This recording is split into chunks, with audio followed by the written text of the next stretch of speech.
Ini guys, buat kalian yang belum percaya kalau SmartTech dan Twen itu sebenarnya mesinnya sama aja.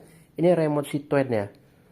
Ini remote si Twen. Saya akan coba hidupkan nih di SmartTech. Gimana? Hidup nggak gitu ya? Kita akan lihat. Makanya di video saya sebelumnya, kalau ada yang nanya, Bang bagusan SmartTech atau Twen?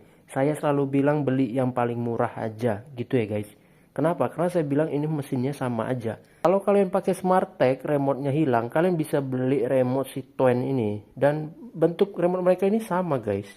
Nah, ini remote si SmartTech, nggak ada tulisan SmartTech-nya, dan ini tulisan, dan ini remote si Twen. Kita akan coba hidupkan guys, kalau kalian nggak percaya. Nah, ini ya guys, ini remote nah ini remote si Twen. Kita coba hidupkan, kalau kalian nggak percaya. Bisa ya guys. Gimana menurut kalian guys? Ini kita coba naikkan lagi nih speednya. Fungsi ya, sedang remote si SmartTech itu guys.